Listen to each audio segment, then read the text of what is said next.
Hand writing ਦੇ ਜਿਹੜੇ ਕਿ ਇੰਨੇ ਕੁ ਮਾਹਿਰ ਨੇ। ਜਦੋਂ ਤੁਸੀਂ ਉਹਨਾਂ ਦੀ ਰਾਈਟਿੰਗ ਦੇਖੋਗੇ ਤਾਂ ਤੁਸੀਂ ਹੈਰਾਨ ਹੋਵੋਗੇ। हैंड राइटिंग थोड़ी जो देखी है जी तुसीं करते पे जे दिल खुश हो गया। तो दूसरा दिल उदों खुश होया जो तुसीं कहा कि मैं परिवार भी चलाना वा।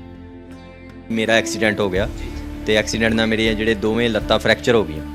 ਫ੍ਰੈਕਚਰ ਹੋਣ ਦੇ ਕਰਕੇ ਜਦੋਂ ਪਲਾਸਟਰ ਲੱਗਾ ਤੇ ਜਿਹੜੀ ਮੇਰੀ ਰਾਈਟ ਦੇ ਨਾਲ ਲੈਫਟ ਲੈਗ ਸੀ ਉਹ ਵੀ ਵੀਕ ਹੋ ਗਈ। ਰਾਈਟ ਨੂੰ ਪੋਲੀਓ ਸੀ ਤੇ ਜਿਹੜੀ ਲੈਫਟ ਲੈਗ ਸੀ ਉਹ ਵੀ ਫਿਰ ਮੇਰੀ 30% ਵੀਕ ਹੋ ਗਈ। मैं अगे भी वध रहा गां, फिर मैं टारगेट पैरा ओलंपिक च पार्टिसिपेट करने की सोच रहा। मेरी उम्र 41 ईयर्स हो गई है बट आने वाले समय च मैं जल्दी ही पैरा ओलंपिक च पार्टिसिपेट करन जा रहा। साडी कोशिश हुंदी है कि असीं हर लैंगुएज दे विच अपनी कैलीग्राफी करिए। अच्छा, कमाई का साधन किस तरह बना लिया तुसीं? सर एक्चुअली पहला कीता ते शौक लई सी। ये मैनूं किसी दी लिखाई बहुत सुंदर लगी। मैं ਉਹਦੀ ਲਿਖਾਈ ਵੇਖ ਕੇ ਇੰਨਾ ਅਟਰੈਕਟ ਹੋਇਆ ਕਿ ਮੇਰੇ ਮਨ 'ਚ ਵੀ ਜਾਗਿਆ ਕਿ ਮੈਂ ਵੀ ਕੁਝ ਕਰਾਂ, ਲਿਖਾਈ ਸਿੱਖਾਂ। ਲੋਕਡਾਊਨ ਨੇ ਲੋਕਾਂ ਦਾ ਨੁਕਸਾਨ ਕੀਤਾ ਬਟ ਮੇਰਾ ਫਾਇਦਾ ਕੀਤਾ। ਕੋਈ ਚੀਜ਼ ਪ੍ਰਾਪਤ ਕਰਨ ਲਈ ਬਹੁਤ ਐਫਰਟਸ ਕਰਨੇ ਪੈਂਦੇ ਨੇ। ਜਿਹੜਾ ਤੁਸੀਂ ਇਹ ਦੇਖ ਰਹੇ ਹੋ ਨਾ, ਇਹ ਲਗਭਗ 2020 ਤੋਂ ਲੈ ਕੇ 2022 ਦੀ ਦਿਨ ਰਾਤ ਦੀ ਮਿਹਨਤ ਆ। ਇਹਦੇ ਵਿੱਚ ਮੈਂ ਬਹੁਤ ਲੋਕਾਂ ਦੇ ਤਰਲੇ ਮਾਰੇ। ਸੱਚੀ ਗੱਲ ਹੈ, ਮੈਂ ਬਹੁਤ ਲੋਕਾਂ ਨੂੰ ਬੇਨਤੀ ਕੀਤੀ, ਤਰਲੇ ਮਾਰੇ ਕਿ ਮੈਨੂੰ ਸਿਖਾਓ, ਪਰ ਕੋਈ ਬਾਂਹ ਨਹੀਂ ਫੜਦਾ ਸੀ, ਕੋਈ ਸਿਖਾਉਂਦਾ ਨਹੀਂ ਸੀ। ਹੁਣ ਵੀ ਇਹ ਚੀਜ਼ ਜੇ ਤੁਸੀਂ ਚਾਹੋ ਤੁਹਾਨੂੰ ਕੰਪਿਊਟਰ 'ਚੋਂ ਕੋਈ ਵੀ 50 ਰੁਪਏ 'ਚ ਕੱਢ ਕੇ ਦੇ ਦੇਗਾ ਬਟ ਇਹ ਜੋ ਹੱਥ ਨਾਲ ਲਿਖੀ ਗਈ ਆ ਮੇਰੇ ਖਿਆਲ ਨਾਲ ਇਹ ਬੇਸ਼ਕੀਮਤੀ ਆ। ਆਪਾਂ ਮਿਹਨਤ ਕਰੀਏ ਤੇ ਮੇਰੇ ਹਿਸਾਬ ਨਾਲ ਉਮਰ ਦਾ ਕੋਈ ਤਕਾਜ਼ਾ ਨਹੀਂ, ਉਮਰ ਦਾ ਕੋਈ ਤਕਾਜ਼ਾ ਨਹੀਂ। ਮੈਂ ਜੀ 39 ਸਾਲ ਦੀ ਉਮਰ ਦੇ ਵਿੱਚ ਇਹ ਸਿੱਖਣਾ ਸ਼ੁਰੂ ਕੀਤਾ। ਇਹ ਨਤੀਜਾ ਦੇਖੋ ਜੀ, ਉਹਨਾਂ ਨੇ ਮੈਨੂੰ ਕਲਰਸ ਦੀ ਬਲੈਂਡਿੰਗ ਕਰਨੀ, ਕਲਰਸ ਨੂੰ ਕਿੱਦਾਂ ਚੂਜ਼ ਕਰਨਾ। ਸਰ ਮੈਂ ਹੁਣ 3 ਕਲਰਸ ਦੇ ਨਾਲ 500 ਕਲਰ ਤਿਆਰ ਕਰ ਸਕਦਾ।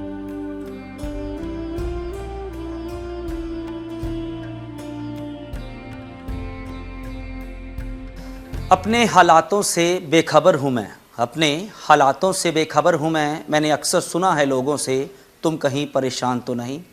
सत श्री अकाल। डेली पोस्ट पंजाबी देख रहे सारे ही दर्शकों का मैं सुखचैन सिंह स्वागत करता हाँ। दोस्तों अज जिहड़े घर दे विच असीं पहुंचे, अज जिहड़े शख्स दे नाल तुहानूं रूबरू करवावांगे, उहदा हौसला सुनन तो बाद, देखण तो बाद शायद तुसीं कहोगे कि असीं किसी गल तो पिछे रह चुके हैं। तां ये शख्स जिहड़े कि हैंड राइटिंग दे जिहड़े कि इन्ने क माहिर ने, जब तुसीं उन्हां दी राइटिंग देखोगे तां तुसीं हैरान होवोगे। तां इन्हां विच एक गुण नहीं आ, हैंड राइटिंग बहुत क्लासिक है।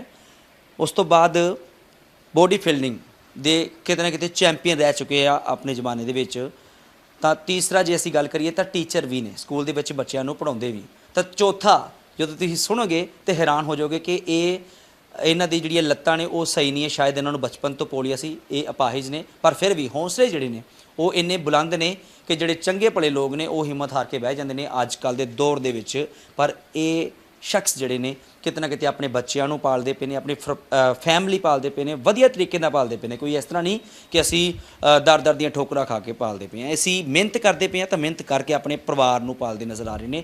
ਇਹ ਸ਼ਖਸ ਦੀ ਸਭ ਤੋਂ ਪਹਿਲਾਂ ਹੈਂਡ ਰਾਈਟਿੰਗ ਦੇਖੋ, ਫਿਰ ਤੁਹਾਨੂੰ ਰੂਬਰੂ ਵੀ ਕਰਵਾਵਾਂਗੇ, ਗੱਲਬਾਤ ਵੀ ਅਸੀਂ ਜ਼ਰੂਰ ਸਾਂਝੀ ਕਰਾਂਗੇ। ਕਿਉਂਕਿ ਐਡੇ ਗੁਣੀ ਬੰਦੇ ਜਦੋਂ ਕੈਮਰੇ ਦੇ ਸਾਹਮਣੇ ਆਉਂਦੇ ਨੇ ਤਾਂ ਬੜੇ ਲੋਕਾਂ ਨੂੰ ਕਿਤੇ ਨਾ ਕਿਤੇ ਨਸੀਹਤ ਮਿਲਦੀ ਹੈ। ਬੜੇ ਲੋਕ ਜਿਹੜੇ ਨੇ ਉਹ ਉਹਨਾਂ ਨੂੰ ਚਾਲ ਮਿਲਦੀ ਹੈ, ਉਹਨਾਂ ਨੂੰ ਰਾਹ ਮਿਲਦਾ ਹੈ ਕਿ ਜੇਕਰ ਇਸ ਤਰ੍ਹਾਂ ਦੇ ਹਾਲਾਤਾਂ ਦੇ ਵਿੱਚ ਹੋਣ ਦੇ ਬਾਵਜੂਦ ਵੀ ਜੇ ਕੋਈ ਸ਼ਖਸ ਅਗਾਂਹ ਨਿਕਲ ਸਕਦਾ ਹੈ, ਜੇ ਆਪਣੇ ਪਰਿਵਾਰ ਨੂੰ ਚਲਾ ਸਕਦਾ ਹੈ, ਆਪਣੇ ਰੋਟੀ ਪਾਣੀ ਜਾਂ ਫਿਰ ਹੋਰ ਜਿਹੜੇ ਖਰਚੇ ਨੇ ਉਹਨਾਂ ਨੂੰ ਬਾਖੂਬੀ ਤਰੀਕੇ ਨਾਲ ਕਰ ਸਕਦਾ, ਤਾਂ ਫਿਰ ਅਸੀਂ ਕਿਉਂ ਨਹੀਂ। ਉਹਨਾਂ ਨੂੰ ਇੱਕ ਵੱਡਾ ਰਸਤਾ ਮਿਲੇਗਾ। ਗੱਲਬਾਤ ਜ਼ਰੂਰ ਸਾਂਝੀ ਕਰਦੇ ਹਾਂ। ਫਿਲਹਾਲ ਦੀ ਘੜੀ ਤੁਸੀਂ ਇਹ ਤਸਵੀਰ ਜ਼ਰੂਰ ਦੇਖ ਸਕਦੇ ਜੀ ਕਿ ਇਹ ਰਾਈਟਿੰਗ ਜਿਹੜੀ ਹੈ ਕਿੱਡੀ ਕਲਾਸਿਕ ਰਾਈਟਿੰਗ ਕੀਤੀ ਜਾ ਰਹੀ ਹੈ।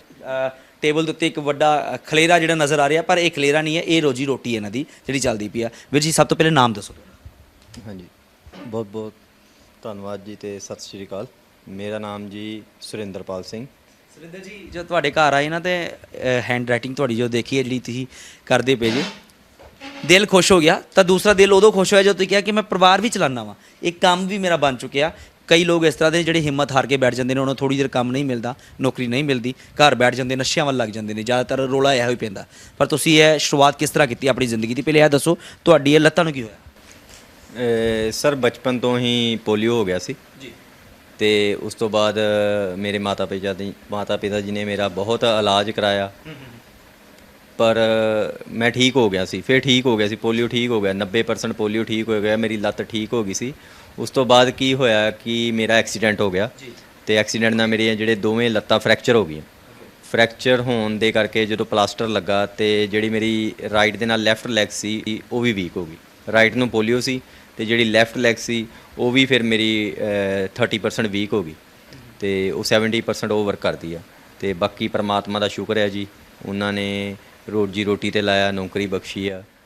ਤੇ ਅੱਛਾ, ਮੈਂ ਇਹ ਤੇ ਚਲੋ ਜਿਹੜੀ ਤੁਸੀਂ ਗੱਲ ਦੱਸੀ ਹੈ, ਚਲੋ ਇਹ ਪ੍ਰਮਾਤਮਾ ਨੇ ਜੋ ਰੱਖਿਆ ਸੀ ਕਿਸਮਤ ਵਿੱਚ ਉਹ ਹੋਣਾ ਸੀ, ਪਰ ਕੁਆਲਿਟੀਆਂ ਬੜੀਆਂ ਨੇ ਤੁਹਾਡੀਆਂ ਕੁਆਲਿਟੀਆਂ ਸੁਣਨ ਤੋਂ ਬਾਅਦ ਸਾਨੂੰ ਲੱਗਾ ਕਿ ਇਹ ਤਸਵੀਰ ਲੋਕਾਂ ਦੇ ਸਾਹਮਣੇ ਰੱਖਣੀ ਬਹੁਤ ਜ਼ਰੂਰੀ ਹੈ। ਸਭ ਤੋਂ ਪਹਿਲੇ ਡੋਲਾ ਵਿਖਾ ਦਿਓ ਜਰਾ ਇੱਕ ਵਾਰੀ। ਨਹੀਂ ਨਹੀਂ ਦਿਖਾ ਦਿਓ, ਮੈਂ ਦੇਖ ਕੇ ਹੈਰਾਨ ਹੋ ਗਿਆ ਸੀ। ਇੱਕ ਵਾਰ ਚੈੱਕ ਕਰਾ ਦਿਓ ਥੋੜਾ ਜਿਹਾ, ਕਿਉਂਕਿ ਬੋਡੀ ਫਿਲਡਿੰਗ ਵੀ ਕਰ ਚੁੱਕੇ ਜੇ ਲਗਾਤਾਰ ਤੁਸੀਂ। ਐਕਚੁਅਲੀ ਮੇਰਾ ਸ਼ੌਂਕ ਸੀ ਜੀ ਅੱਛਾ ਕਿ ਮੈਂ ਕਿਉਂਕਿ ਕੋਈ ਵੀ ਜਿਹੜਾ ਇਨਸਾਨ ਹੋਏਗਾ ਜਿਹਨੂੰ ਪ੍ਰੋਬਲਮ ਹੋਏਗੀ ਜਾਂ ਡਿਸੇਬਿਲਟੀ ਹੋਏਗਾ, ਉਹਦੇ ਮਨ 'ਚ ਹੁੰਦਾ ਕਿ ਮੈਂ ਕੁਝ ਕਰਕੇ ਦਿਖਾਵਾਂ ਦੁਨੀਆ ਨੂੰ, ਕਿ ਦੁਨੀਆ ਵੇਖੇ ਕਿ ਇਹ ਲੋਕ ਵੀ ਕੁਝ ਕਰ ਸਕਦੇ ਨੇ। ਤੇ ਮੇਰੇ ਮਨ 'ਚ ਵੀ ਸੀ, ਮੇਰਾ ਹੁਣ ਵੀ ਸ਼ੌਂਕ ਆ, ਮੈਂ ਅੱਗੇ ਵੀ ਵਧ ਰਿਹਾ ਗਾਂ। ਫਿਰ ਮੈਂ ਟਾਰਗੇਟ ਪੈਰਾ ਓਲੰਪਿਕ 'ਚ ਪਾਰਟਿਸਿਪੇਟ ਕਰਨ ਦੀ ਸੋਚ ਰਿਹਾ। ਮੇਰੀ ਉਮਰ 41 ਇਅਰਸ ਹੋ ਗਈ ਆ, ਬਟ ਆਉਣ ਵਾਲੇ ਸਮੇਂ 'ਚ ਮੈਂ ਜਲਦੀ ਹੀ ਪੈਰਾ ਓਲੰਪਿਕ 'ਚ ਪਾਰਟਿਸਿਪੇਟ ਕਰਨ ਜਾ ਰਿਹਾ ਜੀ। ਅੱਛਾ, ਮੈਨੂੰ ਇਹ ਦੱਸੋ, ਨਾਮ ਕੀ ਦੱਸਿਆ ਤੁਸੀਂ? ਮੇਰਾ ਨਾਮ ਜੀ ਸੁਰਿੰਦਰ ਜੀ। ਆ ਲਿਖਾਈ ਜਿਹੜੀ ਹੈ, ਜਿਹੜੀ ਆਪਾਂ ਲਿਖਦੇ ਪਏ ਆ, ਇਹਨੂੰ ਕਿਹੜੀ ਅਸੀਂ ਭਾਸ਼ਾ ਕਵਾਂਗੇ ਕਿ ਅਸੀਂ ਇਹਨੂੰ ਨਾਮ ਕੀ ਦੇਵਾਂਗੇ ਇਹ ਰਾਈਟਿੰਗ ਨੂੰ? ਸਰ ਇਹਨੂੰ ਕੈਲੀਗ੍ਰਾਫੀ ਕਹਿੰਦੇ ਆ ਜੀ। ਕੈਲੀਗ੍ਰਾਫੀ। ਹਾਂਜੀ, ਜਦੋਂ ਅਸੀਂ ਲਿਖਾਈ ਨੂੰ ਸੁੰਦਰ ਕਰਕੇ ਲਿਖਦੇ ਹਾਂ, ਬਹੁਤ ਵਧੀਆ ਤਰੀਕੇ ਨਾਲ ਲਿਖਣ ਦੀ ਕੋਸ਼ਿਸ਼ ਕਰਦੇ ਹਾਂ। ਜਦੋਂ ਦੇਖੋ ਜਿਹੜੇ ਬੇਸਿਕ ਅੱਖਰ ਆ, ਜਿਵੇਂ ਆਪਣੇ ਬੇਸਿਕ ਪੰਜਾਬੀ ਦੇ ਅੱਖਰ ਆ 35 ਜੀ, ਹਾਂਜੀ, ਅਸੀਂ 35 ਅੱਖਰ ਦੀ ਬੇਸਿਕ ਸੋਹਣੀ ਲਿਖਾਈ ਨੂੰ ਜਦੋਂ ਆਪਣੇ ਮਨ ਦੀ ਸੁੰਦਰਤਾ ਨਾਲ, ਆਪਣੇ ਅੰਦਰ ਦੀ ਸੁੰਦਰਤਾ ਨਾਲ ਲਿਖਣ ਦੀ ਕੋਸ਼ਿਸ਼ ਕਰਦੇ ਹਾਂ ਤਾਂ ਉਹ ਕੈਲੀਗ੍ਰਾਫੀ ਦਾ ਰੂਪ ਧਾਰਨ ਕਰ ਜਾਂਦੀ ਹੈ। ਤੇ ਸਾਡੀ ਕੋਸ਼ਿਸ਼ ਹੁੰਦੀ ਹੈ ਕਿ ਅਸੀਂ ਹਰ ਲੈਂਗੁਏਜ ਦੇ ਵਿੱਚ ਆਪਣੀ ਕੈਲੀਗ੍ਰਾਫੀ ਕਰੀਏ। ਇਸ ਕਰਕੇ ਪ੍ਰਮਾਤਮਾ ਨੇ ਆਸ਼ੀਰਵਾਦ ਦਿੱਤਾ, ਜਿਹਦੇ ਕਰਕੇ ਦੇਖੋ ਜੀ ਮੈਂ ਪੰਜਾਬੀ, ਇੰਗਲਿਸ਼, ਹਿੰਦੀ, ਉਰਦੂ ਤੇ ਲੈਂਗੁਏਜ ਦੇ ਵਿੱਚ ਕੈਲੀਗ੍ਰਾਫੀ ਕਰਨ ਦੀ ਕੋਸ਼ਿਸ਼ ਕਰਦਾ। ਅੱਛਾ, ਇਹ ਕਮਾਈ ਦਾ ਸਾਧਨ ਕਿਸ ਤਰ੍ਹਾਂ ਬਣਾ ਲਿਆ ਤੁਸੀਂ? ਸਰ ਐਕਚੁਅਲੀ ਪਹਿਲਾਂ ਕੀਤਾ ਤੇ ਸ਼ੌਂਕ ਲਈ ਸੀ। ਇਹ ਮੈਨੂੰ ਕਿਸੇ ਦੀ ਲਿਖਾਈ ਬਹੁਤ ਸੁੰਦਰ ਲੱਗੀ, ਮੈਂ ਉਹਦੀ ਲਿਖਾਈ ਵੇਖ ਕੇ ਇੰਨਾ ਅਟਰੈਕਟ ਹੋਇਆ ਕਿ ਮੇਰੇ ਮਨ 'ਚ ਵੀ ਜਾਗਿਆ ਕਿ ਮੈਂ ਵੀ ਕੁਝ ਕਰਾਂ, ਲਿਖਾਈ ਸਿੱਖਾਂ। ਤੇ ਪਹਿਲਾਂ ਤੇ ਸ਼ੌਂਕ ਦੇ ਤੌਰ ਤੇ ਹੀ ਕਰਦੇ ਰਹੇ। ਲੋਕਡਾਊਨ ਨੇ ਲੋਕਾਂ ਦਾ ਨੁਕਸਾਨ ਕੀਤਾ, ਬਟ ਮੇਰਾ ਫਾਇਦਾ ਕੀਤਾ। ਲੋਕਡਾਊਨ ਦੇ ਵਿੱਚ ਐਕਚੁਅਲੀ ਮੈਨੂੰ ਪ੍ਰੋਬਲਮ ਸੀ ਕਿ ਮੈਂ ਡਿਪਰੈਸ਼ਨ ਕਾਫੀ ਹੁੰਦੀ ਸੀ, ਸਾਰੇ ਬੰਨੇ ਮਾਹੌਲ ਹੀ ਇਦਾਂ ਦਾ ਸੀ, ਸਾਰਿਆਂ ਦੇ ਮਨ 'ਚ ਡਰ ਸੀ ਕਿ ਪਤਾ ਨਹੀਂ ਕੱਲ ਡੈਥ ਹੋਈ ਨਹੀਂ, ਪਰਸੋਂ ਡੈਥ ਹੋਈ ਨਹੀਂ ਆ, ਤੇ ਮੇਰੇ ਮਨ 'ਚ ਵੀ ਡਿਪਰੈਸ਼ਨ ਰਹਿਣ ਲੱਗ ਪਈ। ਤੇ ਉਸ ਤੋਂ ਬਾਅਦ ਕੀ ਹੋਇਆ ਕਿ ਅਚਾਨਕ ਹੀ ਮੈਨੂੰ ਆਪਣੇ ਇੱਕ ਟੀਚਰ ਦੀ ਲਿਖਾਈ ਬਹੁਤ ਸੁੰਦਰ ਲੱਗੀ। ਉਹਨਾਂ ਦਾ ਨਾਮ ਹੈ ਰਜੇਸ਼ ਕੁਮਾਰ ਜੀ। ਉਹਨਾਂ ਦੀ ਲਿਖਾਈ ਤੋਂ ਪ੍ਰਭਾਵਿਤ ਹੋ ਕੇ ਮੈਂ ਵੀ ਆਪਣੇ ਹੱਥ ਪੈਰ ਮਾਰਨੇ ਸ਼ੁਰੂ ਕਰਤੇ, ਮਤਲਬ ਕਿ ਮੈਂ ਸਿੱਖਣਾ ਸ਼ੁਰੂ ਕਰਤਾ, ਆਪਣੇ ਵੱਲੋਂ ਹੀ ਪਹਿਲਾਂ ਕੋਸ਼ਿਸ਼ ਕਰਨੀ ਸ਼ੁਰੂ ਕਰਤੀ। ਦੇਖੋ ਜੀ, ਕੋਈ ਚੀਜ਼ ਪ੍ਰਾਪਤ ਕਰਨ ਲਈ ਬਹੁਤ ਐਫਰਟਸ ਕਰਨੇ ਪੈਂਦੇ ਨੇ। ਜਿਹੜਾ ਤੁਸੀਂ ਇਹ ਦੇਖ ਰਹੇ ਹੋ ਨਾ, ਇਹ ਲਗਭਗ 2020 ਤੋਂ ਲੈ ਕੇ 2022 ਦੀ ਦਿਨ ਰਾਤ ਦੀ ਮਿਹਨਤ ਆ। ਇਹਦੇ ਵਿੱਚ ਮੈਂ ਬਹੁਤ ਲੋਕਾਂ ਦੇ ਤਰਲੇ ਮਾਰੇ, ਸੱਚੀ ਗੱਲ ਆ। ਮੈਂ ਬਹੁਤ ਲੋਕਾਂ ਨੂੰ ਬੇਨਤੀ ਕੀਤੀ, ਤਰਲੇ ਮਾਰੇ ਕਿ ਮੈਨੂੰ ਸਿਖਾਓ, ਪਰ ਕੋਈ ਬਾਂਹ ਨਹੀਂ ਫੜਦਾ ਸੀ, ਕੋਈ ਸਿਖਾਉਂਦਾ ਨਹੀਂ ਸੀ। ਤੇ ਫਿਰ ਪ੍ਰਮਾਤਮਾ ਦੀ ਕਿਰਪਾ ਨਾਲ ਸਾਨੂੰ ਮੋਗੇ ਤੋਂ ਸੀ ਇੱਕ ਸਾਡੇ ਉਸਤਾਦ ਸੀ ਜਿਹੜੇ ਗੁਰਪ੍ਰੀਤ ਸਿੰਘ, ਉਹ ਮਿਲੇ। ਉਹਨਾਂ ਨੇ ਲਿਖਾਈ ਸਿਖਾਉਣੀ ਸ਼ੁਰੂ ਕੀਤੀ, ਚਲੋ ਲਿਖਾਈ ਸਿੱਖੀ। ਉਸ ਤੋਂ ਬਾਅਦ ਮੇਰੇ ਇਸ ਕੰਮ ਦੇ ਵਿੱਚ ਮੇਰੇ, ਜੇ ਸੱਚੀ ਗੱਲ ਦੱਸਾਂ, ਤਾਂ ਮੇਰੇ ਉਸਤਾਦ 3-4 ਰਹਿ ਚੁੱਕੇ ਨੇ। ਕਿਸੇ ਤੋਂ ਮੈਂ ਜੀ ਪੰਜਾਬੀ, ਹੁਣ ਮੇਰੇ ਪਹਿਲੇ ਉਸਤਾਦ ਉਹ ਸੀ, ਦੂਸਰੇ ਉਸਤਾਦ ਮੈਂ ਆਪਣੇ ਰਿੰਪਾ ਬਰਾੜ ਜੀ ਨੂੰ ਮੰਨਦਾ ਹਾਂ, ਮੁਕਤਸਰ ਤੋਂ ਹੈਗੇ ਨੇ। ਉਹਨਾਂ ਨੇ ਮੈਨੂੰ ਬਰੀਕ ਟੈਕਨੀਕਲ ਪੁਆਇੰਟ ਜਿਹੜੇ ਦੱਸੇ ਲਿਖਾਈ ਦੇ ਵਿੱਚ ਕਿ ਕਿੱਦਾਂ ਅਸੀਂ ਸਿਹਾਰੀ, ਬਿਹਾਰੀ, ਔਂਕੜ, ਲੈਂਕੜ ਨੂੰ ਕਿੱਦਾਂ ਆਪਾਂ ਪਾਉਣਾ, ਕਿੱਦਾਂ ਚੱਕਣਾ, ਕਿੱਦਾਂ ਚਲਾਉਣਾ। ਜੇ ਮੈਨੂੰ ਲੱਗਦਾ ਕਿ ਮੇਰੇ ਉਹ ਬਰੀਕ ਪੁਆਇੰਟ ਨਾ ਕੱਢਦੇ, ਅੱਜ ਜੇ ਨਿਖਾਰ ਆ ਰਿਹਾ ਨਾ, ਉਸ ਲਿਖਾਈ ਕਰਕੇ, ਉਹਨਾਂ ਦੇ ਗਾਈਡੈਂਸ ਕਰਕੇ ਨਿਖਾਰ ਆ ਰਿਹਾ। ਤੇ ਉਸ ਤੋਂ ਜ਼ਿਆਦਾਤਰ ਅਸੀਂ ਇਹ ਦੇਖਦੇ ਹਾਂ ਕਿ ਜਿਹੜੀ ਆ ਲਿਖਾਈ ਤੁਸੀਂ ਲਿਖ ਰਹੇ ਜੇ, ਇਹ ਜ਼ਿਆਦਾਤਰ ਸਾਏ ਚਿੱਠੀ ਜਾਂ ਫਿਰ ਹੋਰ ਕੋਈ ਵਿਆਹ ਦੇ ਕਾਰਡ, ਉਹਨਾਂ ਉੱਤੇ ਸਪੈਸ਼ਲ ਇਸ ਤਰ੍ਹਾਂ ਦੀ ਲਿਖਾਈ ਲਿਖੀ ਕਿ ਉਹ ਛਾਪਾ ਮਾਰਿਆ ਜਾਂਦਾ, ਜਾਂ ਫਿਰ ਪਹਿਲਾਂ ਇੱਕ ਵਾਰੀ ਤੁਹਾਡੇ ਹੱਥੋਂ ਨਿਕਲਦੀ, ਉਸ ਤੋਂ ਬਾਅਦ ਜਿਹੜੀ ਅੱਗੇ ਉਹਦੀ ਛਪਾਈ ਹੁੰਦੀ? ਨਹੀਂ, ਦੇਖੋ ਜੀ, ਜਿਹੜੇ ਇਹ ਚੀਜ਼ ਆ, ਅੱਜ ਕੱਲ ਕੰਪਿਊਟਰ ਦਾ ਦੌਰ ਆ। ਜੀ। ਪੁਰਾਣੇ ਸਮੇਂ 'ਚ ਤੁਸੀਂ ਦੇਖਿਆ ਹੋਊਗਾ ਕਿ ਆਪਾਂ ਬਚਪਨ 'ਚ, ਤੁਸੀਂ ਵੀ ਬਚਪਨ 'ਚ ਫੱਟੀਆਂ ਲਿਖੀਆਂ ਹੋਣਗੀਆਂ ਕਲਮ ਦੇ ਨਾਲ। ਦੇਖੋ ਜੀ ਆ ਮੇਰੇ ਕੋਲ ਕਲਮ ਹੈਗੀਆਂ, ਇਹ ਕਲਮ ਦੇ ਨਾਲ ਅਸੀਂ ਕੰਮ ਕਰਦੇ ਹਾਂ। ਇਹ ਕਲਮ ਪੁਰਾਣੇ ਸਮੇਂ ਦੇ ਵਿੱਚ ਆਪਾਂ ਯੂਜ਼ ਕਰਦੇ ਸੀ ਤੇ ਇਹ ਆਪਾਂ ਫੱਟੀਆਂ ਦੇ ਉੱਤੇ ਲਿਖਦੇ ਹੁੰਦੇ ਸੀ ਇਹਨਾਂ ਕਲਮਾਂ ਦੇ ਨਾਲ। ਤੇ ਹੁਣ ਵੀ ਟੈਕਨੋਲੋਜੀ ਦੇ ਨਾਲ ਕੁਝ ਵੀ ਪੋਸੀਬਲ ਹੈਗਾ, ਠੀਕ ਹੈ। ਹੁਣ ਵੀ ਇਹ ਚੀਜ਼ ਜੇ ਤੁਸੀਂ ਚਾਹੋ ਤੁਹਾਨੂੰ ਕੰਪਿਊਟਰ 'ਚੋਂ ਕੋਈ ਵੀ 50 ਰੁਪਏ 'ਚ ਕੱਢ ਕੇ ਦੇ ਦੇਗਾ, ਬਟ ਇਹ ਜੋ ਹੱਥ ਨਾਲ ਲਿਖੀ ਗਈ ਆ, ਮੇਰੇ ਖਿਆਲ ਨਾਲ ਇਹ ਬੇਸ਼ਕੀਮਤੀ ਆ। ਜਿਹੜਾ ਕੱਲਾ ਮੋਤੀ ਹੱਥ ਨਾਲ ਪਰੋਇਆ ਜਾਂਦਾ ਉਹਦੀ ਗੱਲ ਵੱਖਰੀ ਹੈ। ਇਹ ਹੁਣ ਦੇਖੋ ਜਿਹੜੇ ਆਪਾਂ ਜਿਵੇਂ ਇੱਕ ਮਾਲਾ ਤਿਆਰ ਕਰ ਲੈਂਦੇ ਆ, ਆਪਾਂ ਮਨਕਣਿਆਂ ਨੂੰ ਪਰੋ ਲੈਂਦੇ ਆ। ਜਦੋਂ ਸੋਹਣੇ ਮਨਕਣਿਆਂ ਨੂੰ ਇੱਕ ਮਾਲਾ 'ਚ ਪਰੋ ਲੈਂਦੇ ਆ ਤਾਂ ਉਹ ਇੱਕ ਹਾਰ ਬਣ ਜਾਂਦਾ। ਜਦੋਂ ਉਹ ਹਾਰ 'ਚ ਗਲ 'ਚ ਪੈ ਜਾਂਦਾ ਤਾਂ ਸਾਡੀ ਸੁੰਦਰਤਾ ਵੱਧਦੀ ਆ, ਜੋ ਇੱਕ ਕੈਲੀਗ੍ਰਾਫੀ ਆ। ਹੁਣ ਮੇਰੀ ਐਜੂਕੇਸ਼ਨ ਦੇ ਵਿੱਚ ਮੇਰੀ ਕੈਲੀਗ੍ਰਾਫੀ ਨੇ ਪ੍ਰਮਾਤਮਾ ਦੀ ਕਿਰਪਾ ਨਾਲ ਬਹੁਤ ਯੋਗਦਾਨ ਦਿੱਤਾ। 2020 ਤੋਂ ਲੈ ਕੇ 2022 ਦੇ ਟਿਲ ਅੱਜ ਦੀ ਡੇਟ ਤੱਕ ਪ੍ਰਮਾਤਮਾ ਨੇ ਇਸ ਕੈਲੀਗ੍ਰਾਫੀ ਕਰਕੇ ਇੰਨੀ ਕੁ ਕਿਰਪਾ ਕੀਤੀ ਕਿ ਅੱਜ ਸਾਰੇ ਪੰਜਾਬ 'ਚ ਮੇਰੇ ਕੋਲ ਟੀਚਰ ਤੇ ਬੱਚੇ ਸਿੱਖਣ ਦੀ ਕੋਸ਼ਿਸ਼ ਕਰਦੇ ਹਨ। ਤੇ ਮੈਂ ਪ੍ਰਮਾਤਮਾ ਦਾ ਬਹੁਤ ਬਹੁਤ ਸ਼ੁਕਰ ਕਰਦਾ ਕਿ ਉਹਨਾਂ ਨੇ ਮੈਨੂੰ ਇਸ ਜੋਗੇ ਕਰਤਾ ਕਿ ਮੈਂ ਉਹਨਾਂ ਨੂੰ ਸਿਖਾ ਰਿਹਾ। ਤੇ ਇਸ ਤੋਂ ਇਲਾਵਾ ਇਹ ਜਿਹੜਾ ਵਰਕ ਮੈਂ ਸਿਖਾਉਣ ਦੀ ਜਿਹੜੀ ਕੋਸ਼ਿਸ਼ ਕਰਦਾ, ਉਹਦਾ ਕੋਈ ਪੈਸਾ ਨਹੀਂ ਆ, ਫ੍ਰੀ ਆਫ ਕੋਸਟ ਸਾਰਿਆਂ ਨੂੰ ਸਿਖਾਉਣ ਦੀ ਕੋਸ਼ਿਸ਼ ਕਰੀ। ਤੀਸਰੀ ਕੁਆਲਿਟੀ ਜਿਹੜੀ ਉਹ ਵੀ ਦੱਸ ਦਿਓ, ਕਿਉਂਕਿ ਜਿਹੜੀ ਟੀਚਰਸ ਤੁਸੀਂ ਹੈਗੇ ਜੇ, ਬੱਚਿਆਂ ਨੂੰ ਪੜ੍ਹਾਉਂਦੇ ਜੇ ਕਿਹੜੇ ਸਕੂਲ ਵਿੱਚ, ਕਿੱਥੇ, ਅਸੀਂ ਕਿਸ ਤਰੀਕੇ ਨਾਲ? ਸਰ ਮੈਂ ਪ੍ਰਾਇਮਰੀ ਟੀਚਰ ਹਾਂ ਜੀ। ਮੈਂ ਸਰਕਾਰੀ ਐਲੀਮੈਂਟਰੀ ਸਕੂਲ ਬਿਸ਼ੰਬਰਪੁਰਾ ਮਾਨਾ ਵਾਲੇ ਅੰਮ੍ਰਿਤਸਰ ਵਿੱਚ ਪੜ੍ਹਾਉਂਦਾ। ਓਕੇ। ਤੇ ਬਾਕੀ ਮਾਲਕ ਦੀ ਕਿਰਪਾ ਨਾਲ ਮੇਰੇ ਜਿਹੜੇ ਵਾਈਫ ਹੈ ਉਹ ਵੀ ਟੀਚਰਸ ਨੇ ਤੇ 2 ਬੱਚੇ ਨੇ ਜੀ ਸਾਡੇ। ਤੇ ਪ੍ਰਮਾਤਮਾ ਦਾ ਬਹੁਤ ਸ਼ੁਕਰ ਆ, ਬਹੁਤ ਧੰਨਵਾਦ ਆ ਕਿ ਉਹਨਾਂ ਨੇ ਮੈਨੂੰ ਇੰਨੇ ਜੋਗਾ ਕਰਤਾ ਕਿ ਮੈਂ ਕਿਸੇ ਤੇ ਡਿਪੈਂਡੈਂਟ ਨਹੀਂ ਹੈਗਾ। ਬਿਲਕੁਲ ਠੀਕ ਹੈ। ਤੁਸੀਂ, ਮੈਂ ਇੱਕ ਡਰਾਇੰਗ ਦੀ ਤੁਹਾਡੀ ਇੱਕ ਕਾਪੀ ਦੇਖੀ ਸੀ ਜਦੋਂ ਮੈਂ ਆਇਆ ਸੀ, ਤਾਂ ਉਹਦੇ ਤੇ ਬਹੁਤ ਖੂਬਸੂਰਤ ਪਿਕਚਰਸ ਵਗੈਰਾ ਬਣੀ ਹੋਈ ਸੀ, ਤਾਂ ਤਸਵੀਰਾਂ ਬਣਾਈਆਂ ਸੀ, ਪੋਰਟਰੇਟਸ ਬਣਾਏ ਸੀ। ਹਾਂਜੀ ਸਰ, ਪਤਾ ਕੀ ਦੇਖੋ, ਪਹਿਲਾਂ ਐਕਚੁਅਲੀ ਨਾ ਮੈਨੂੰ ਬਚਪਨ ਤੋਂ ਹੀ ਸ਼ੌਂਕ ਸੀ ਇਹਨਾਂ ਚੀਜ਼ਾਂ ਦਾ, ਜਿਵੇਂ ਕਿ ਮੈਂ ਲਿਖਾਈ ਸਿੱਖਾਂ ਜਾਂ ਡਰਾਇੰਗ ਸਿੱਖਾਂ, ਜੋ ਵੀ ਆ। ਮੈਂ ਬਚਪਨ ਤੋਂ ਨਾ, ਸਾਡੇ ਸਰ ਹੁੰਦੇ ਸੀ, ਉਹਨਾਂ ਦਾ ਨਾਂ ਸੀ ਪ੍ਰੀਤਮ ਸਿੰਘ ਜੀ, ਠੀਕ ਹੈ ਜੀ। ਬਚਪਨ 'ਚ ਮਤਲਬ ਕਿ ਸਮਝੋ ਕਿ 4ਵੀਂ 5ਵੀਂ ਦੀ ਗੱਲ ਹੈ। ਉਹ ਇੱਕ ਨਾ ਸ਼ੇਰ ਬੋਲਦੇ ਹੁੰਦੇ ਸੀ। ਉਹ ਕਹਿੰਦੇ ਹੁੰਦੇ ਸੀ, खुद ही को कर बुलंद इतना, खुद ही को कर बुलंद इतना कि खुदा खुद अपने बंदों से पूछे कि बता तेरी रजा क्या है। ਉਹ ਜਿਹੜਾ ਉਹਨਾਂ ਦਾ ਇਹ ਸ਼ਬਦ ਸੀ ਨਾ, ਅੱਜ ਵੀ ਮੇਰੇ ਜ਼ਿਹਨ ਦੇ ਵਿੱਚ ਆਵਾਜ਼ ਦਿੰਦੇ ਨੇ, ਅੱਜ ਵੀ ਆਵਾਜ਼ ਦਿੰਦੇ ਨੇ। ਤੇ ਆਪਣੀ ਕੋਸ਼ਿਸ਼ ਆ ਕਿ ਆਪਾਂ ਮਿਹਨਤ ਕਰੀਏ, ਆਪਾਂ ਮਿਹਨਤ ਕਰੀਏ। ਤੇ ਮੇਰੇ ਹਿਸਾਬ ਨਾਲ ਉਮਰ ਦਾ ਕੋਈ ਤਕਾਜ਼ਾ ਨਹੀਂ, ਉਮਰ ਦਾ ਕੋਈ ਤਕਾਜ਼ਾ ਨਹੀਂ। ਮੈਂ ਜੀ 39 ਸਾਲ ਦੀ ਉਮਰ ਦੇ ਵਿੱਚ ਇਹ ਸਿੱਖਣਾ ਸ਼ੁਰੂ ਕੀਤਾ। 39 ਸਾਲ ਦੀ ਉਮਰ ਦੇ ਵਿੱਚ ਮੈਂ ਇਹ ਸਾਰੀਆਂ ਚੀਜ਼ਾਂ ਸਿੱਖਣੀਆਂ ਸ਼ੁਰੂ ਕੀਤੀਆਂ। ਤੇ ਪ੍ਰਮਾਤਮਾ ਦੀ ਕਿਰਪਾ ਨਾਲ ਸਰ, ਲੋਕਡਾਊਨ ਦੇ ਵਿੱਚ ਲਗਾਤਾਰ 10-10 12-12 ਘੰਟੇ ਦੀ ਮਿਹਨਤ ਸਦਕਾ ਇਹ ਕੰਮ ਸਿੱਖਿਆ ਜੀ। ਤੇ ਉਹਦੇ ਨਾਲ ਉਸ ਤੋਂ ਬਾਅਦ ਕੀ ਹੋਇਆ ਕਿ ਕੈਲੀਗ੍ਰਾਫੀ ਦੇ ਤੋਂ ਬਾਅਦ ਸਰ ਇੱਕ ਚੀਜ਼ ਮੈਂ ਹੋਰ ਦਿਖਾਵਾਂਗਾ। ਕੈਲੀਗ੍ਰਾਫੀ ਸਾਰੇ ਕਰਦੇ ਨੇ, ਠੀਕ ਹੈ ਜੀ। ਦੇਖੋ ਇਹਨੂੰ, ਜਿਵੇਂ ਮੈਂ ਤੁਹਾਨੂੰ ਇੱਕ ਚੀਜ਼ ਦਿਖਾਉਣਾ ਬੇਸਿਕ ਦੇ ਵਿੱਚ, ਇਹ ਹੈ ਜੀ ਕੈਲੀਗ੍ਰਾਫੀ। ਜਦੋਂ ਅਸੀਂ ਕਿਸੇ ਚੀਜ਼ ਨੂੰ ਕਲਮ ਦੇ ਨਾਲ ਕਾਗਜ਼ ਦੇ ਉੱਤੇ ਸੋਹਣੇ ਸ਼ਬਦਾਂ ਵਿੱਚ ਉਕੇਰਦੇ ਹਾਂ, ਬਣਾਉਂਦੇ ਹਾਂ, ਤਾਂ ਉਹ ਕੈਲੀਗ੍ਰਾਫੀ ਬਣ ਜਾਂਦੀ ਹੈ, ਠੀਕ ਹੈ ਜੀ। ਤੇ ਮੇਰਾ ਸ਼ੌਂਕ ਸ਼ੁਰੂ ਤੋਂ ਡਰਾਇੰਗ ਦੇ ਵਿੱਚ ਵੀ ਹੈਗਾ ਸੀ। ਮੈਂ ਕੋਈ ਵੀ ਕੰਮ ਕਰਦਾ ਸੀ ਤਾਂ ਮੈਂ ਡਰਾਇੰਗ ਬਣਾਉਣ ਦੀ ਕੋਸ਼ਿਸ਼ ਕਰਦਾ। ਉਸ ਤੋਂ ਬਾਅਦ ਮੈਂ ਨਾ ਉਹਦੇ ਨਾਲ ਡਰਾਇੰਗ ਕਰਨੀ ਸ਼ੁਰੂ ਕੀਤੀ। ਡਰਾਇੰਗ ਤੋਂ ਬਾਅਦ ਮੇਰੇ ਕੀਕੂ ਪਰਵਿੰਦਰ ਜੀ ਮੇਰੇ ਉਸਤਾਦ ਰਹੇ ਨੇ, ਜਿਨ੍ਹਾਂ ਨੇ ਮੈਨੂੰ ਡਰਾਇੰਗ ਆਰਟ ਵਰਕ ਦੇ ਵਿੱਚ ਹੋਰ ਨਿਖਾਰਤਾ ਲਿਆਉਣ ਬਾਰੇ ਜਾਣਕਾਰੀ ਦਿੱਤੀ। ਮੇਰੇ ਉਸਤਾਦ ਰਹੇ ਨੇ, ਹੁਣ ਵੀ ਮੇਰੇ ਉਸਤਾਦ ਨੇ, ਜਿਨ੍ਹਾਂ ਕੋਲ ਮੈਂ ਸਿੱਖ ਰਿਹਾ।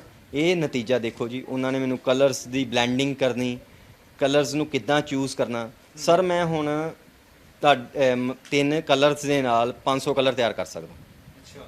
ਹਾਂਜੀ, 3 ਕਲਰਸ ਨਾਲ, 3 ਕਲਰਸ ਮਤਲਬ ਕਿ ਬਲੈਕ, ਰੈੱਡ ਐਂਡ ਆਪਣਾ ਬਲੂ, ਇਹਦੇ ਨਾਲ ਮੈਂ 500 ਕਲਰ ਤਿਆਰ ਕਰ ਸਕਦਾ। ਮੈਨੂੰ ਹੋਰ ਕੋਈ ਕਲਰਸ ਦੀ ਜ਼ਰੂਰਤ ਨਹੀਂ। ਇਹ ਦੇਖੋ, ਇਹ ਸਾਰਾ ਆਰਟ ਵਰਕ, ਇਹ ਸਿੰਪਲ ਵਰਕ ਹੈ ਜੀ। ਇਹ ਜਦੋਂ ਆਪਣਾ ਕੋਈ ਵੀ ਗੁਰੂ ਸਾਹਿਬ ਜੀ ਦੇ ਗੁਰਪੁਰਬ ਹੁੰਦੇ ਨੇ ਜਾਂ ਕੋਈ ਪ੍ਰੋਗਰਾਮ ਹੁੰਦਾ ਹੈ, ਤੇ ਆਪਾਂ ਉਦੋਂ ਉਸ ਨਾਲ ਰਿਲੇਟਿਡ ਕੈਲੀਗ੍ਰਾਫੀ ਕਰਨ ਦੀ ਕੋਸ਼ਿਸ਼ ਕਰੀਦੀ ਆ, ਤਾਂ ਕਿ ਮਨੁੱਖਤਾ ਨੂੰ ਇੱਕ ਸੁਨੇਹਾ ਜਾ ਸਕੇ, ਉਹਨਾਂ ਨੂੰ ਪਤਾ ਲੱਗ ਸਕੇ ਕਿ ਜਦੋਂ ਆਪਣੇ ਛੋਟੇ ਸਾਹਿਬਜ਼ਾਦਿਆਂ ਦੀ ਸ਼ਹੀਦੀ ਦਾ ਦਿਹਾੜਾ ਆਉਂਦਾ, ਉਦੋਂ ਇਹ ਪਿਛਲਾ ਵਰਕ ਆ, ਇਹ ਉਦੋਂ ਕਰਨ ਦੀ ਕੋਸ਼ਿਸ਼ ਕੀਤੀ। ਇਹ ਕਿਰਸਾਨੀ ਅੰਦੋਲਨ ਸੀ। ਮਤਲਬ ਕਿ ਹਰ ਈਵੈਂਟ ਦੇ ਉੱਤੇ ਸਾਨੂੰ ਸੇਵਾ ਕਰਨ ਦਾ ਮਜ਼ਾ ਆਉਂਦਾ ਕਿ ਆਪਾਂ ਇਹ ਕੰਮ ਕਰੀਏ ਤੇ ਉਹਦੇ ਨਾਲ ਕਿਸੇ ਨੂੰ ਪਤਾ ਲੱਗ ਸਕੇ ਕਿ ਇਹ ਅੱਖਰਾਂ ਦੇ ਨਾਲ ਵੀ ਅਸੀਂ ਚੇਤਨਤਾ ਲਿਆ ਸਕਦੇ ਹਾਂ, ਜਾਗਰਤੀ ਪੈਦਾ ਕਰ ਸਕਦੇ ਹਾਂ ਤੇ ਅੱਗੇ ਵਧ ਸਕਦੇ ਹਾਂ। ਤੇ ਸੁਨੇਹਾ ਕੀ ਦੇਣਾ ਚਾਹੁੰਦੇ ਜੀ ਪੰਜਾਬ ਦੇ ਨੌਜਵਾਨਾਂ ਨੂੰ ਜਿਹੜੇ ਕਿਤੇ ਨਾ ਕਿਤੇ ਜਿਹੜੀ ਹਵਾ ਚੱਲਦੀ ਪਈ ਕਿ ਨਸ਼ੇ ਦੇ ਵਿੱਚ ਵੜਦੇ ਜਾਂਦੇ, ਨਸ਼ਾ ਕਿ ਬਹਾਨਾ ਇਹ ਹੁੰਦਾ ਕਿ ਕੰਮ ਨਹੀਂ ਹੈਗਾ, ਕਾਰੋਬਾਰ ਨਹੀਂ ਹੈਗਾ, ਇਸ ਕਰਕੇ ਅਸੀਂ ਡਿਪਰੈਸ਼ਨ ਚਲੇ ਗਈ, ਅਸੀਂ ਨਸ਼ਾ ਸ਼ੁਰੂ ਕਰ ਦਿੱਤਾ, ਤਾਂ ਉਹਨਾਂ ਨੂੰ ਅਸੀਂ ਕੀ ਸੁਨੇਹਾ ਦੇਣਾ? ਸਰ ਜਿਹੜਾ ਨਸ਼ਿਆਂ ਦਾ ਦੌਰ ਹੈ ਨਾ, ਇਹ ਅੱਜ ਕੱਲ ਟ੍ਰੈਂਡ ਬਣ ਚੁੱਕਾ ਹੈ ਯੰਗ ਜਨਰੇਸ਼ਨ ਦਾ, ਜਿਹੜਾ ਕਿ ਥੋੜੇ ਜੇ ਲਾਲਚ ਦੇ ਕਰਕੇ ਕਿਸੇ ਦੇ ਪਿੱਛੇ ਲੱਗ ਕੇ ਆਪਣੀ ਜ਼ਿੰਦਗੀ ਖਰਾਬ ਕਰ ਲੈਂਦੇ ਨੇ। ਜਦ ਕਿ ਜੇ ਬੰਦਾ ਸੋਚੇ ਨਾ ਕਿ ਮੈਂ ਮਿਹਨਤ ਕਰਕੇ ਕਾਮਯਾਬ ਹੋਵਾਂਗਾ ਤਾਂ ਮੇਰੇ ਹਿਸਾਬ ਨਾਲ ਉਹ ਰੋਜੀ ਰੋਟੀ ਤੋਂ ਭੁੱਖਾ ਨਹੀਂ ਰਹਿ ਸਕਦਾ। ਜੇ ਉਹ ਅੱਜ ਵੀ ਇਹ ਸੋਚ ਲੇ ਕਿ ਮੈਂ ਮਿਹਨਤ ਕਰਨੀ ਆ ਤੇ ਮੇਰੇ ਖਿਆਲ ਨਾਲ ਆਉਣ ਵਾਲੇ ਸਮੇਂ 'ਚ ਉਹ ਦੁਨੀਆ 'ਚ ਕਿਤੇ ਵੀ ਅੱਗੇ ਵਧ ਸਕਦਾ, ਕਿਤੇ ਵੀ ਅੱਗੇ ਜਾ ਸਕਦਾ। ਜੇ ਵੇਖੋ ਸਾਡੇ ਵਰਗਾ ਇਨਸਾਨ ਕਾਮਯਾਬ ਹੋ ਸਕਦਾ ਹੈ ਤੇ ਜਿਨ੍ਹਾਂ ਨੂੰ ਪ੍ਰਮਾਤਮਾ ਨੇ ਸਾਰਾ ਕੁਝ ਦਿੱਤਾ, ਹੱਥ ਪੈਰ ਦਿੱਤੇ, ਸਰੀਰ ਦਿੱਤਾ, ਸਭ ਕੁਝ ਦਿੱਤਾ ਹੈ, ਉਹ ਕਿਉਂ ਨਹੀਂ ਕਾਮਯਾਬ ਹੋ ਸਕਦੇ? ਉਹ ਸਿਰਫ ਡਿਪਰੈਸ਼ਨ ਦੇ ਸ਼ਿਕਾਰ ਹੋ ਜਾਂਦੇ ਕਿਤੇ ਨਾ ਕਿਤੇ, ਕਿਸੇ ਨਾ ਕਿਸੇ। ਹੁਣ ਮੰਨ ਲਓ ਇੱਕ ਨੌਜਵਾਨ ਆ, ਉਹ ਪੜ੍ਹ ਲਿਖ ਗਿਆ, ਉਹਨੂੰ ਨੌਕਰੀ ਨਾ ਮਿਲੀ, ਉਹਨੇ ਨਾ ਥੋੜ੍ਹਾ ਚਿਰ ਵੇਖਣਾ, ਕਿਉਂਕਿ ਯੰਗ ਜਨਰੇਸ਼ਨ ਦੇ ਵਿੱਚ ਸਬਰ ਨਹੀਂ ਹੈਗਾ। ਉਹਨਾਂ ਨੂੰ ਹੁੰਦਾ ਕਿ ਅਸੀਂ ਕਾਹਲੀ ਦੇ ਨਾਲ, ਬਹੁਤ ਤੇਜ਼ੀ ਦੇ ਨਾਲ ਅਸੀਂ ਕੀ ਕਰੀਏ, ਬਹੁਤ ਤੇਜ਼ੀ ਦੇ ਨਾਲ ਅਸੀਂ ਅਮੀਰ ਬਣ ਜਾਈਏ, ਬਟ ਕਿ ਤੇਜ਼ੀ ਵਾਲਾ ਕੋਈ ਫਾਰਮੂਲਾ ਨਹੀਂ ਹੈਗਾ। ਜੇ ਸਰ ਦੇਖੋ ਬੋਡੀ ਬਿਲਡਿੰਗ ਸੀ ਜਾਂ ਕੈਲੀਗ੍ਰਾਫੀ ਸੀ, ਜਾਂ ਅੱਜ ਕੱਲ੍ਹ ਕੈਲੀਗ੍ਰਾਫੀ ਦੇ ਵਿੱਚ ਵੀ ਇਹ ਗੱਲ ਹੈ, ਕੈਲੀਗ੍ਰਾਫੀ ਜਿਹੜੇ ਸਿੱਖਣਾ ਚਾਹੁੰਦੇ ਆ, ਉਹ ਚਾਹੁੰਦੇ ਆ ਕਿ ਅਸੀਂ 1 ਮਹੀਨੇ ਦੇ ਵਿੱਚ ਹੀ ਕੈਲੀਗ੍ਰਾਫਰ ਬਣ ਜਾਈਏ, ਕਿ ਸਾਨੂੰ ਮਿਹਨਤ ਵੀ ਨਾ ਕਰਨੀ ਪਵੇ ਤੇ ਅਸੀਂ ਕੈਲੀਗ੍ਰਾਫਰ ਬਣ ਜਾਈਏ। ਮਤਲਬ ਬਟ ਸਰ ਇਹਦੇ ਵਿੱਚ ਜਿੰਨਾ ਚਿਰ ਬੇਸਿਕ ਦੇ ਵਿੱਚ ਐਕੂਰੇਸੀ ਨਹੀਂ ਹੈਗੀ ਤਾਂ ਤੁਹਾਡੀ ਕੈਲੀਗ੍ਰਾਫੀ ਵੀ ਸੋਹਣੀ ਨਹੀਂ ਹੋਣੀ। ਤੇ ਸਰ ਨਸ਼ਿਆਂ ਦੇ ਸ਼ਿਕਾਰ ਹੋਣ ਦਾ ਇੱਕੋ ਇੱਕ ਕਾਰਨ ਆ ਸਬਰ ਦੀ ਘਾਟ, ਤੇ ਜਿਹੜੀ ਉਹਨਾਂ ਨੂੰ ਦੂਸਰੇ ਬੰਨੇ ਧਕੇਲ ਦਿੰਦੀ ਆ, ਜਿਹਦੇ ਨਾਲ ਉਹ ਆਪਣੀ ਜ਼ਿੰਦਗੀ ਖਰਾਬ ਕਰ ਲੈਂਦੇ। ਇਸ ਕਰਕੇ ਮੇਰਾ ਸੰਦੇਸ਼ਾ ਤੇ ਇਹੋ ਹੀ ਆ ਕਿ ਤੁਸੀਂ ਇਹ ਕਦੀ ਵੀ ਕਿਸੇ ਮੁਸ਼ਕਲ ਤੋਂ ਘਬਰਾਓ ਨਾ। ਹਰ ਜਗ੍ਹਾ ਹਰਡਲਸ ਆਉਂਦੀਆਂ ਨੇ, ਅਪ ਡਾਊਨਸ ਆਉਂਦੇ ਨੇ, ਅਪ ਡਾਊਨਸ ਆਉਣ ਦੇ ਬਾਵਜੂਦ ਵੀ ਅਸੀਂ ਕਾਮਯਾਬ ਹੁੰਦੇ ਨੇ, ਕਿਉਂਕਿ ਅਪ ਡਾਊਨ ਵੀ ਉਹਨੂੰ ਹੀ ਆਉਂਦੇ ਆ ਜਿਹੜਾ ਬੰਦਾ ਉਹਨਾਂ ਦਾ ਮੁਕਾਬਲਾ ਕਰ ਸਕਦਾ। ਦੇਖੋ ਸਰ ਮੇਰੇ ਰੋਜ਼ ਜ਼ਿੰਦਗੀ ਮੇਰੇ ਲਈ ਸਟਰਗਲ ਹੈ। ਮੈਂ ਸਵੇਰੇ ਉੱਠਦਾ, ਮੈਂ ਸ਼ਾਮੀ ਆਉਂਦਾ, ਮੈਂ ਸਵੇਰ ਤੋਂ ਲੈ ਕੇ ਸ਼ਾਮ ਤੱਕ ਮੇਰੀ ਸਟਰਗਲ ਹੈ। ਮੈਨੂੰ ਪਤਾ ਕਿ ਮੈਂ ਕਿੱਦਾਂ ਚੱਲਦਾ, ਕਿੱਦਾਂ ਕਰਦਾ, ਮੇਰੀ ਪ੍ਰੋਬਲਮਸ ਮੈਨੂੰ ਪਤਾ, ਕਿਸੇ ਨੂੰ ਨਹੀਂ ਪਤਾ। ਬਟ ਇਹ ਆ ਕਿ ਚਲੋ ਬਹੁਤ ਵਧੀਆ, ਮਾਲਕ ਦਾ ਸ਼ੁਕਰ ਆ ਕਿ ਆਪਾਂ ਕੰਮ ਕਰ ਰਹੇ ਹਾਂ। ਠੀਕ ਹੈ, ਇਸ ਲਈ ਬਾਕੀ ਬਹੁਤ ਬਹੁਤ ਧੰਨਵਾਦ ਦਾਤੇ ਦਾ ਕਿ ਉਹਨਾਂ ਨੇ ਇੰਨਾ ਕੁਝ ਬਖਸ਼ਿਆ। ਇਹ ਉਹ ਸ਼ਖਸ ਨੇ ਜਿਹੜੇ ਹਿੰਮਤ ਦਿੰਦੇ ਪਏ ਨੇ, ਹਿੰਮਤ ਪੂਰੇ ਪੰਜਾਬ ਦੇ ਨੌਜਵਾਨਾਂ ਨੂੰ, ਜਿਹੜੇ ਪੰਜਾਬ ਦੇ ਨੌਜਵਾਨ ਕਿਤੇ ਨਾ ਕਿਤੇ ਹਿੰਮਤ ਹਾਰ ਕੇ ਬੈਠੇ ਆ। ਤਾਂ ਇਹ ਤਸਵੀਰਾਂ ਜਿਹੜੀਆਂ ਦੇਖ ਕੇ ਕਿਤੇ ਨਾ ਕਿਤੇ ਹੈਰਾਨੀ ਹੁੰਦੀ ਹੈ ਕਿ ਦੇਖੋ ਹੱਥ ਵਿੱਚ ਸਫਾਈ ਇੰਨੀ ਆ।